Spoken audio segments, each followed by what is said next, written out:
While confined to our homes during the COVID quarantine, many of us have realized this is an ideal time to start baking your own bread. Fortunately, resources abound for how to make your own yeast and even your own flour. Craftsmanship Quarterly presents Artisanal Homemade Bread Made Simple by Todd Oppenheimer. On November 8, 2006, Mark Bittman, the New York Times' well-known food writer, published a story on what seemed to be a revolutionary breakthrough for home bakers.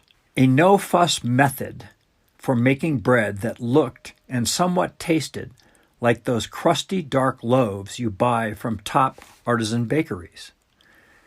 The article immediately gained popularity, spawning a new generation of avid home bakers. Bittman's method, eventually called the no-knead bread recipe, boiled down to 4 very simple steps. Mix flour, yeast, salt, and water. Cover and let it sit overnight. In the morning, dump it on the counter, fold it a couple of times, and shape it to look like a loaf. After it rests a few hours, drop it in a heated, covered pot and bake. Voila! Surprisingly tasty bread. For the vast majority of home bakers at the time, this methodology, developed by Jim Leahy of the Sullivan Street Bakery in New York City, was plenty good enough. There were just a few missing steps, however. First, any bread made with the commercial yeast that Bittman and Leahy recommended, the kind sold in grocery stores in those thin packets, doesn't develop the complexity of flavors that true artisanal bread contains. The reason is that all commercial rising agents come from one family of yeast, Saccharomyces cerevisiae. This yeast is incredibly powerful. Its fast and reliable fermentation was the reason it was plucked out and commercialized. But it's like a one-note piano. To get the full keyboard, bakers need to use a natural wild sourdough starter, which Leahy later turned to as well. More on this in a moment. The magic of sourdough. Starters begin as a simple combination of flour and water. As the mixture matures, it spawns so many microorganisms that, according to one estimate, a single teaspoon contains 50 million yeasts and 5 billion bacteria. It's generally believed that these organisms, which belong to about a dozen different yeast and bacteria families, come from the grain itself, from the air and implements in the baking environment, and even from the bacteria on a baker's hands.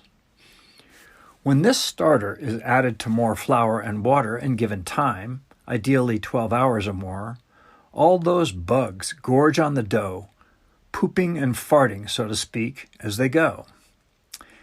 This is essentially what happens in any process of fermentation, and the bugs leaving are what give bread, as well as wine, cheese, yogurt, sauerkraut, or any other fermented food, its layers of sublime flavors.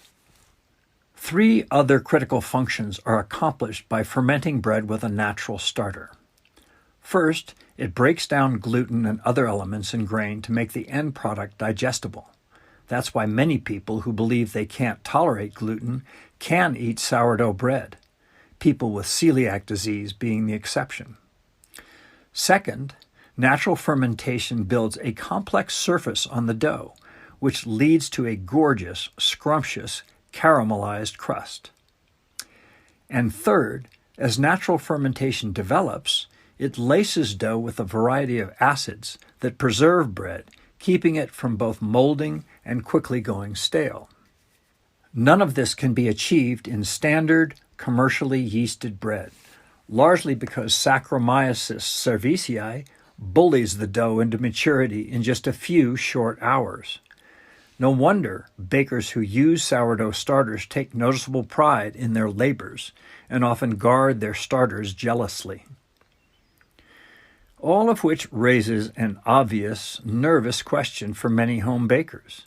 If you don't know someone who maintains a starter or is generous enough to share some, what do you do? The answer I am here to tell you is almost as easy as Leahy's no-knead bread. It just takes a bit of time. Sourdough starters grow very easily and very happily, all on their own.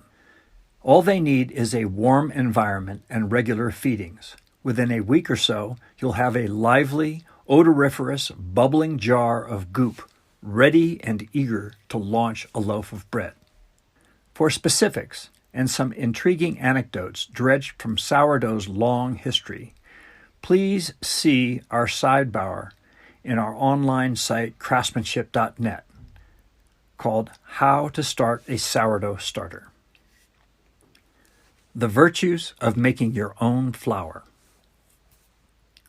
In recent years, consumers have become much more discriminating about all kinds of gastronomic indulgences. Produce must be not only organic, but also local. Meat should be raised as nature intended, on grass in the fields instead of on commercially processed grain. Coffee must be made from fresh ground beans. Even beer, for the growing fans of IPA brews, should be drunk while the hops are fresh. Flour, however, has been a clear latecomer to this party. For Wolfgang Mock, who has been manufacturing stone mills small enough for the home since 1978, making bread with store-bought flour is like brewing coffee from a month-old can of Yuban, or worse. Who would bring his wife roses that are 4 weeks old, he asks. When Mock first started making countertop mills in a small factory he built under the brand Mock Mill in a barn that adjoins a 120-year-old farmhouse he lives in just outside Frankfurt, Germany, he had a ready market. Like the U.S., Germany in the late 1970s was on the brink of a turn toward health foods, and grocery stores across Germany were primed for Mock's mills. In the mid-1980s, there were 1,500 organic stores across Germany. They sold grain that people could scoop themselves out of large sacks, and they would mill the grain into flour right there, directly for the customer. We sold a mill to every one of those stores. By the 1990s, corporate food producers had noticed the rising interest in health food, and they started marketing packaged whole wheat flour to Germany's organic stores, again, like in the U.S. Even though whole wheat flour oxidizes and loses potency if not used soon after milling, and slowly turns rancid in the following weeks, no one noticed or cared. Mock says the organic markets understood that freshly ground flour was better than the packages now lining their shelves. They just couldn't explain it to customers. It was too much time, he says. Demand for Mock mills soon dropped. But Mock kept at it, over the years creating everything from stone milling attachments that can work with a KitchenAid mixer, now selling for about $200, to robust countertop mills for just under $300 that can run all day, turning out 200 grams of wheat flour every minute. And now, with so many people turning to homemade bread, Mock can barely keep his distributors in stock. A tip. One of the most popular of those distributors, and a great source for all things bread, is a website called Breadtopia. Fortunately, there are plenty of sources for good wheat berries these days. And if you're looking for some interesting heritage wheat, Kansas's Heartland Mill offers heritage turkey red wheat at such good prices that it's worth the shipping costs. Heartland also sells other grains as well as a variety of its own gorgeous flours. From homemade flour to great bread. Once you have a good starter and freshly milled flour, how do you turn the combination into real artisan bread? Fortunately, the internet abounds these days with recipes, video tutorials, articles with stern do's and don'ts, virtually any information you want on bread, sourdough starters, baking gear, and home baking in general. There is so much, in fact, that it's now difficult to know where to turn. After writing about bread baking and practicing it at home for 10 years, I think I can cull the plenitude down to a few of the simplest or most dependable suggestions. Let's start with the basic recipe for what's become the godfather of mouth-watering artisan bread, Tartine's Country Bread, which was developed by Chad Robertson, co-founder of San Francisco's now legendary Tartine Bakery. Robertson first laid out his process in 2010 in an intimidating 27-page recipe that ran through most of his first book, Tartine Bread. Despite its challenges, the recipe was picked up everywhere and soon became the foundational formula for artisan bakeries across the U.S. In the years since the book's publication, Robertson greatly simplified his instructions in various articles, and in a more accessible third book, Tartine Book Number 3. One of the simplest digests can be found on the New York Times website. Before you dig into it, 2 words of warning. First, don't be intimidated by the fact that ingredients are measured in grams rather than cups or tablespoons. If you're going to make good bread, you have to measure your ingredients by weight. And one of the most critical pieces of gear to buy, therefore, is a good food scale, which can be had for as little as $15 to $25. Second, don't be intimidated by the fact that Robertson's process spans 2 days. Most of those hours occur when the dough rests, leaving you free to read, talk to people, binge watch a trashy TV series, drink wine, or cook something else. As you experiment with this recipe, you will soon learn there are only a few tricky stages. Most of those difficulties are made much easier by the acquisition of a few basic tools, the first being an odd-looking scraper called a bench knife. Others include a cast-iron Dutch oven, a combo cooker, or a good ceramic baking dish with a top. The other big challenge is learning to handle a much wetter dough than most recipes call for. A high level of hydration is by no means a requirement, of course, but it will get you a lot closer to a creamy loaf with those big, airy, professional-looking holes. For tips on how to handle wet dough without it sticking to your hands, your counter, your bread baskets, and everything else, plenty of good videos are available on YouTube.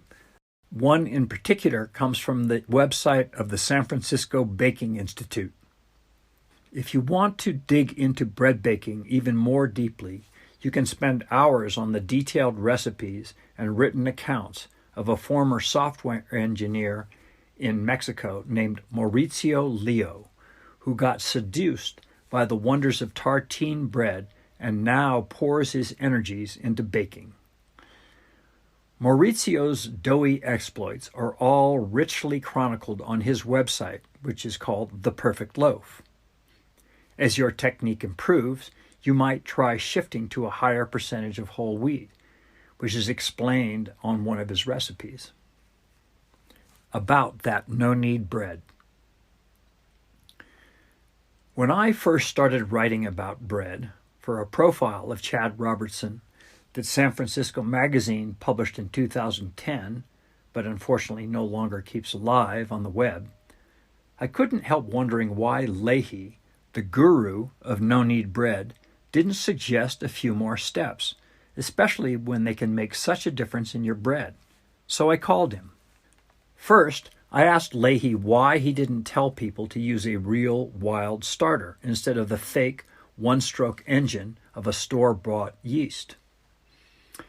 He told me he had nothing against sourdough starters. He just wanted to get people into the joys of homemade bread the quickest and easiest way possible. Then I asked him why not teach his thousands of fans how to properly develop their bread. that if they spent an evening putting the dough through a series of folds, they could still avoid the old practice of kneading, which loses rather than builds flavor. Well, telling people to start manipulating their dough, he said, is an open invitation to molest and hump. In other words, to Leahy, bread that is made as it used to be, without artificial modern crutches, is a delicate creature, and one that can be easily violated and ruined. It should be noted, however, that years later, Leahy hatched a no-knead recipe with sourdough. So now that we all have so much kitchen time on our hands and so much knowledge at our fingertips, why not go on that long neglected quest for the beautiful princess? Judging by my own successes and failures, which continue to take turns in my home oven, if your loaves don't look like a professional's, they're still worth their trouble. Even when ugly, they will give you more flavor, more digestibility, and more pride than their impatient, commercially yeasted, no-knead cousins ever can. And I assure you, even your failures, in the words of an old friend who is a devoted home baker, those failures will make good toast. I hope you enjoy your new or improved culinary ventures, and please don't forget to check out our website, craftsmanship.net, for lots of tips on how to make your own sourdough starter and everything else.